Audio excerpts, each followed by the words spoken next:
From 1988, when Warren Buffett bought his first shares in Coca-Cola, through to 1998, he compounded money in that investment at well north of 30% per year.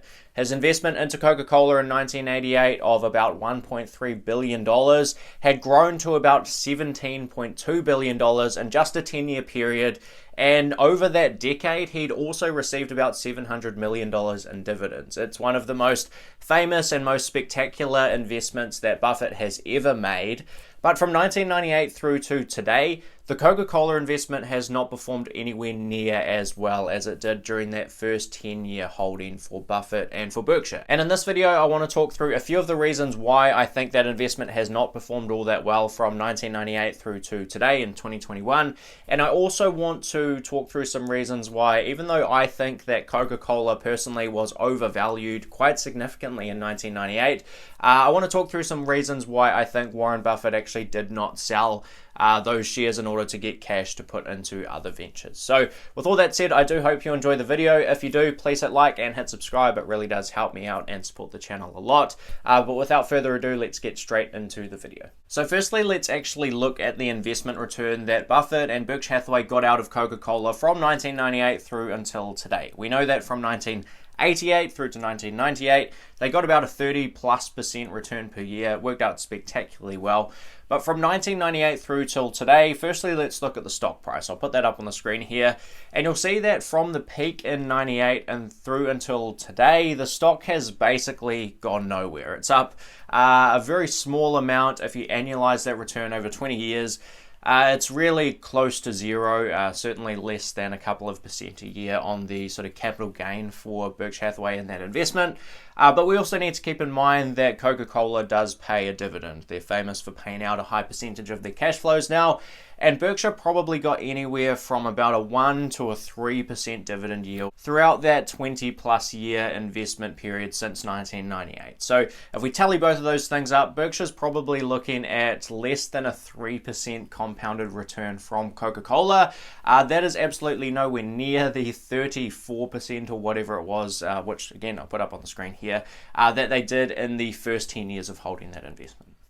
So what actually caused this really poor performance from Coca-Cola? Well, it basically comes down to two things. If we look at Coca-Cola in 1998, two things had happened. So firstly, the business is trading at a PE of about 50 times earnings. It's run up substantially in terms of both the underlying business growth, but also the multiple or the PE ratio that people were paying for that business at the time. It had been an absolute darling of the stock market. Huge home run for Buffett, and people were willing to pay a really high price for the Coca-Cola company at that time. And if you look at the historic growth for the Coca-Cola company, many people could happily argue that that was justified.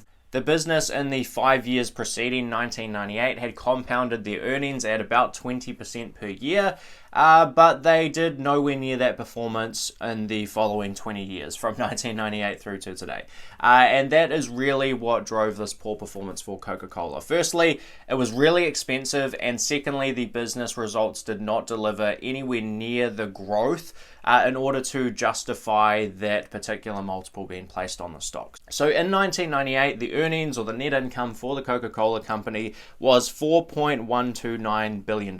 And over the subsequent 20+ years through to 2020, the business has now grown its net income to $7.747 billion. So the business has grown, but certainly nowhere near as well as it had done from 88 to 98. So if you put that over a sort of compounded annual growth rate, it's grown about 87% in total, which comes out at about 2.8% per year annual growth in earnings. So nowhere near the 15 to 20% that it had done in the past. And as a result, investors are now willing to pay a much lower multiple for those earnings. The growth is just not there to justify a PE of 50 like it was in the late 1990s. So you have a business that has grown its earnings roughly double, up about 87%. You also have a business whose PE ratio has come down by about half. It's gone from 50 to about 28 as I looked at it today.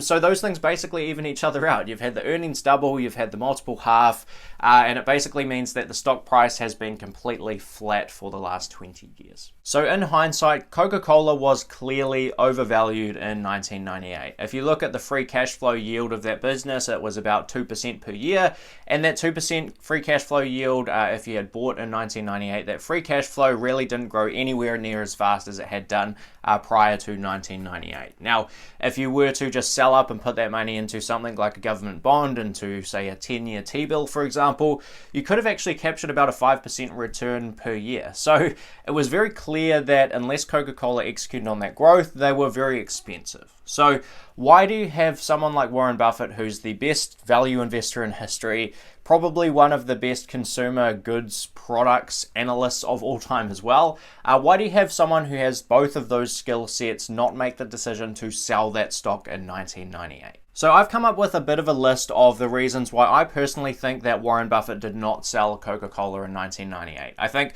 two of them are going to be fairly obvious to a lot of people if you've studied the Coca-Cola investment story before, and that is basically capital gains tax and also the fact that he owned a huge chunk of the company and it's really not that easy to sell. But there's also a couple of other factors that were going on at the time that I think are really underappreciated and are almost equally as important, if not potentially more important. So be sure to watch right through to the end of the video so that I can kind of get through all of these points why I think that Buffett didn't sell this particular investment.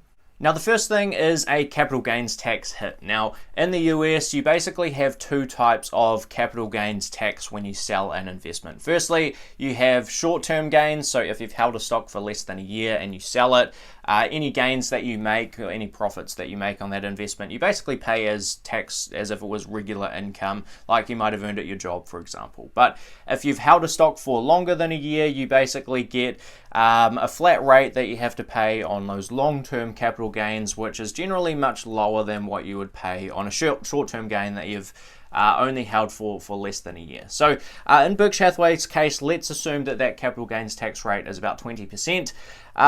This was basically the situation for Berkshire in 1998. So they had a holding in Coca-Cola that at the time was worth a little over $17 billion, about $17.2 billion. If we subtract the initial amount put in of about $1.3 billion, that means that they have a $15.9 billion gain on that investment. And if they were to sell it at current market prices in 1998, they would need to pay a 20% tax on that gain, on that amount, which comes out at about a $3.2 billion tax hit. And Warren Buffett is famous for holdings for a very, very long period of time. And one of the core reasons why he does that is to try and avoid these capital gains tax hits. Of course, if the business is not doing well and that money can be used, better elsewhere, he will still sell. And I think he probably should have in this situation. But nonetheless, that is a big sort of hurdle for Buffett to get over and to take that big 20% capital gains tax hit before he's able to put that cash somewhere else. The other thing to keep in mind for Coca-Cola is that when it was selling at roughly $40 per share in 1998, that was the market price, and if you were a small investor that owned Coke shares at that time, you could have sold for about that market price had you wanted to. But when it comes to Buffett and Berkshire Hathaway, they owned such a huge chunk of that company. They had about 400 million shares. They still do have 400 million shares of about 5.2 billion outstanding at the time in 1998, which represents about a 7.2% ownership in the overall company, which for anyone that has not invested in the stock market a whole lot, that is a big ownership chunk of a company. Berkshire Hathaway today own about 5% of Apple, for example, and that's a stake that took them about 18 months or so to build up, consistently buying. So this isn't the kind of investment that you can just get out of at the snap of a finger like you can if you're a small investor. So that $40 stock price that Coca-Cola got to in 1998, from Buffett's perspective, is not really real. It's fugazi, right? It's all a fugazi. You know what a fugazi is? No, fugazi. It's fake. Yeah, fugazi. It's a wazi, it's a woozy, it's a fairy dust. If he were to try and sell those shares, the price would certainly come down quite significantly, and he wouldn't really be able to get out completely at that $40 a share price. Now, the final reason that I think Warren Buffett did not sell Coca-Cola, and this is the one that I think a lot of people miss and really underappreciate the genius of what Buffett actually did here in 1998. The fact that he didn't sell Coca-Cola, you have to sort of analyze what would happen if he had sold Coca-Cola. So if he'd sold those shares, he would have been left with this lump of cash, which he could then use to go and make other investments, right? So that's sort of the currency that he would use to then go out and buy shares would be cash, would be US dollars. Now, the thing that was going on in 1998 was that Warren Buffett actually had a better currency available to him. And you might ask, what on earth is that? You know, Buffett lives in the US. He does most of his investing in the US. He uses US dollars. Well, in 1998, he actually chose to instead use a lot of his own stock in order to buy investments. For one of the first times in Berkshire Hathaway's history, he actually issued a lot of shares in order to buy investments. The most notable one in 1998 was General Reinsurance. He issued a huge number of shares in order to make that transaction happen, as opposed to using some of the cash that he could have got from liquidating the Coca-Cola shares. So why on earth did Warren Buffett use his shares as currency back in 1998? And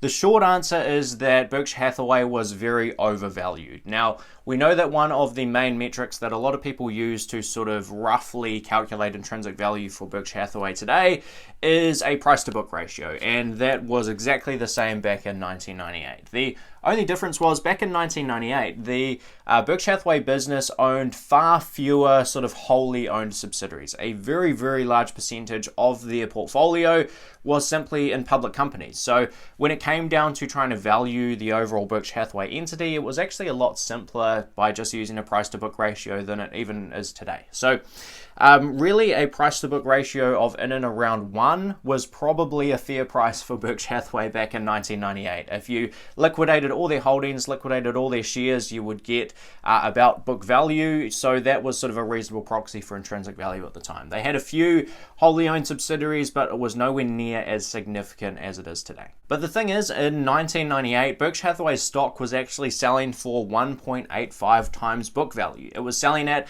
a huge premium to the underlying intrinsic value or liquidation value of the business. So if Berkshire were to sell all their stocks and all their subsidiaries, they would probably pull out about 1 times book value roughly.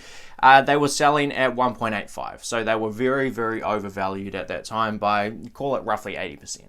So when it came to acquiring General Reinsurance, rather than taking cash and trying to spend that on buying that particular company, he chose to use this really highly priced, overvalued currency by issuing more shares and paying for that deal in Berkshire Hathaway shares as opposed to cash. So at that time, he really didn't have a need for cash. He had a currency that was much better, and from a capital allocation perspective, it made a whole bunch more sense to actually issue new shares at really overly exuberant prices.